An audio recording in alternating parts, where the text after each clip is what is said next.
जब हम international border की बात करते हैं तो हमें भारत और पाकिस्तान का ही बॉर्डर याद आता है, जहां बड़ी बड़ी कंटीली तारों के साथ है दोनों तरफ बंदूक लिए खड़े सैनिक ही नजर आते हैं। लेकिन आज हम कुछ ऐसे ही इंटरनेशनल बॉर्डर दिखाएंगे जिन्हें देखकर आपको लगेगा कि क्या ये भी इंटरनेशनल बॉर्डर है। जमीन को लेकर शुरू से ही विवाद चले आ रहे हैं, जिस पर आज भी कई देशों की जंग जारी है। लेकिन इस दुनिया में एक ऐसी भी जमीन है जिस पर कोई भी देश अपना दावा नहीं करता। दरअसल बीर तबिल, जो इजिप्ट और सूडान दोनों देशों की सीमा पर फैले हुए इलाके पर अब तक किसी भी देश ने अपना दावा नहीं किया, जिसे नो मैन्स लैंड कहा जाता है।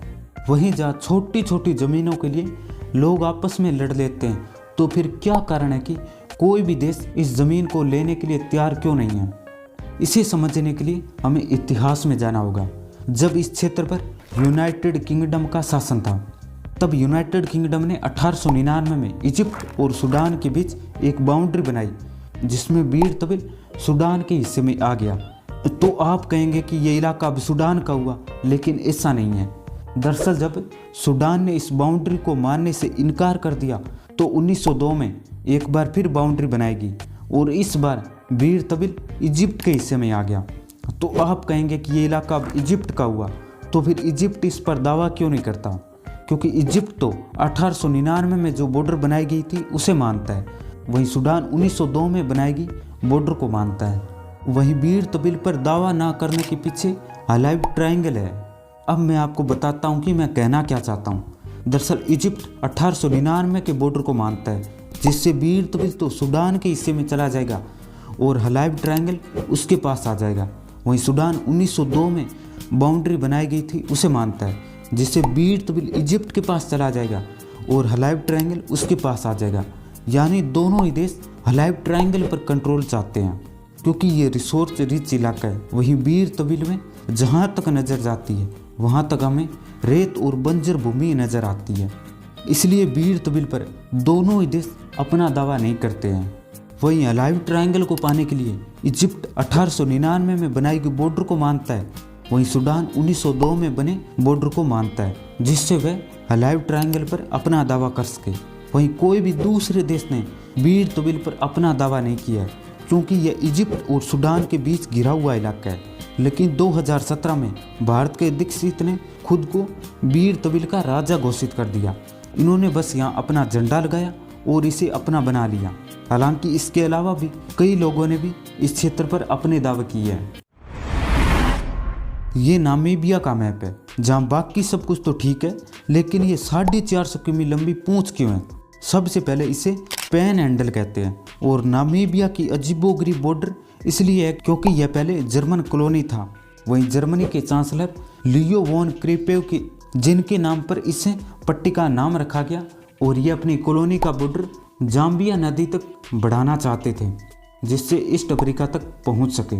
इसलिए इन्होंने 1890 में यूनाइटेड किंगडम से बातचीत करी और एंग्लो जर्मन एग्रीमेंट हुआ, जिसमें जर्मनी को कैप्रिव पट्टी, जो आज नामीबिया के पास है, उसके बदले में जर्मनी को जंजीबार ब्रिटेन को सौंपना पड़ा और इसके बाद यह नामीबिया का हिस्सा बन गया।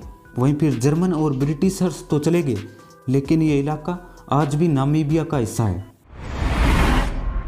वेस्ट अफ्रीका का मैप देखना जरा, जिसमें सेनेगल के अंदर एक कंट्री है द गाम्बिया। यह अफ्रीका का सबसे छोटा देश है, यानी भारत के त्रिपुरा से थोड़ा सा बड़ा देश है, और इसका नाम गाम्बिया नदी पर रखा गया है। और इस देश की वियर्ड बॉर्डर बनाने में भी ब्रिटिशर्स का हाथ है। दरअसल 18वीं 19वीं सदी में फ्रांस और ब्रिटेन अफ्रीका में अपनी कॉलोनी बना रहे थे, और बाद में गाम्बिया नदी ग्रेट ब्रिटेन के कंट्रोल में आ गई। वहीं फ्रांस, जिसका सेनेगल पर शासन था, और फिर जब सेनेगल को इंडिपेंडेंस मिली तो गाम्बिया के लोगों ने भी इंडिपेंडेंट रहने का फैसला किया। तब जाकर गाम्बिया दुनिया के नक्शे में आया। वहीं 20वीं सदी में गाम्बिया और सेनेगल को एक बार फिर एकजुट करने के लिए समय समय पर बातचीत हुई, और 1882 में सेन गैम्बिया परिसंघ बना, जिसे 1889 में भंग कर दिया गया। वेस्ट बंगाल में स्थित सिलीगुड़ी कॉरिडोर, जिसे चिकन नेक भी कहते हैं, जो सिर्फ 22 किमी चौड़ा कॉरिडोर है, और ये एकमात्र कॉरिडोर है जिससे भारत नॉर्थ स्टेट से जुड़ता है। वहीं सिलीगुड़ी कॉरिडोर ये भारत की स्ट्रेटजी के लिए इम्पोर्टेंट इसलिए है क्योंकि चिकन नेक के कटने से नॉर्थ स्टेट में जाने का और कोई रास्ता ही नहीं बचेगा।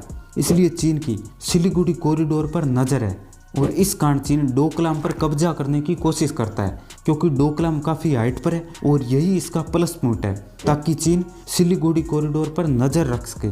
और डोकलाम सिलीगुड़ी कॉरिडोर से सिर्फ 30 किमी दूर है और ऐसे में चीन डोकलाम पर कब्जा कर लेता है तो सिलीगुड़ी कॉरिडोर पर आसानी से नज़र रख सकता है। वहीं चीन जितना हो सके उतना चिकन नेक के करीब आना चाहता है ताकि युद्ध की सिचुएशन में चीन भारत से नॉर्थ स्टेट को अलग कर सके। इसलिए चीन डोकलाम में अपनी स्थिति को मजबूत करने में लगा हुआ है। इसलिए चीन ने वहाँ सड़क बना लिए और गांव बसा दिए जिससे युद्ध की सिचुएशन में मिलिट्री बेस बना सके।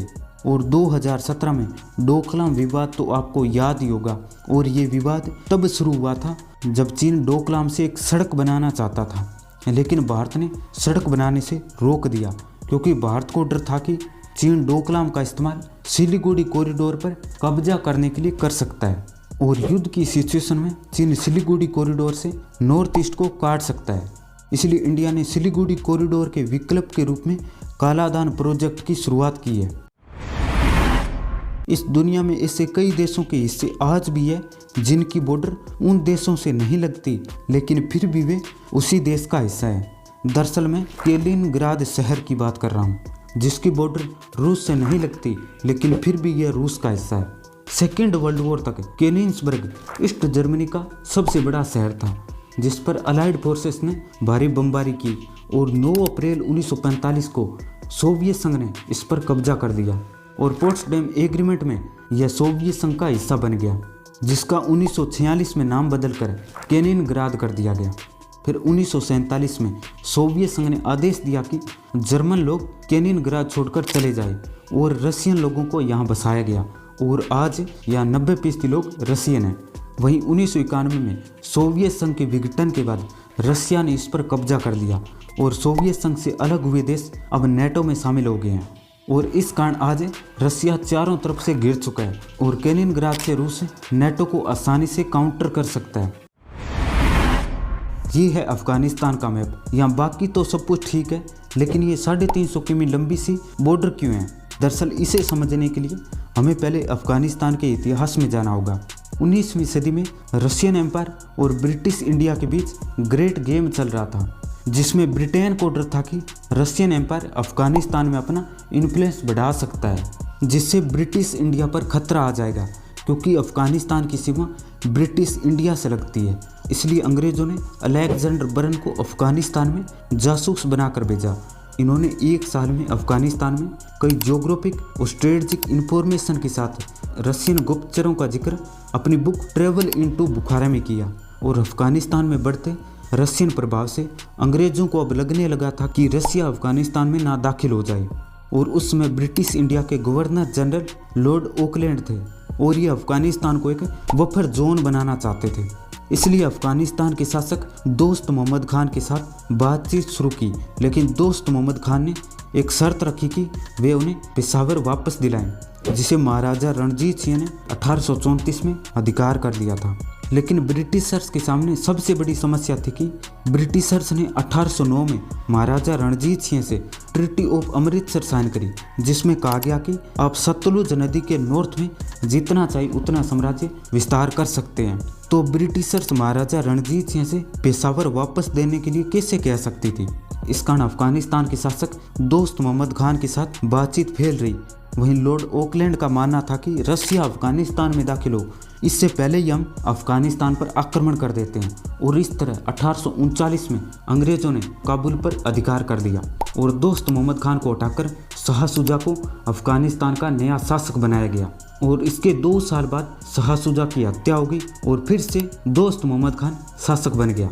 वहीं 1878 में सेकेंड एंग्लो अफगान वॉर हुआ और 12 नवंबर 1893 को सर हेनरी डूरंड और उस समय के अफगानिस्तान के शासक अमीर अब्दुल रहमान के बीच एग्रीमेंट हुआ और डूरंड लाइन खींच दी गई और इस तरह अफगानिस्तान एक बफर स्टेट बन गया। वहीं जहां रशियन एम्पायर और ब्रिटिश इंडिया की बाउंड्री टच होती थी तो वहाँ अफगानिस्तान को एक एक्स्ट्रा पट्टी दे दी जिसे हम वखान कॉरिडोर कहते हैं।